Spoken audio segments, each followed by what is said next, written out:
எனக்கென்று தனியாக பாசங்கள் கிடையாது.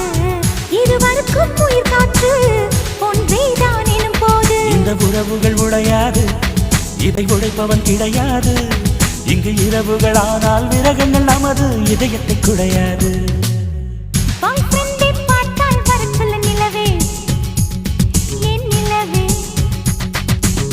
பாவை என்னை பார்க்கவில்லையே நிலவே.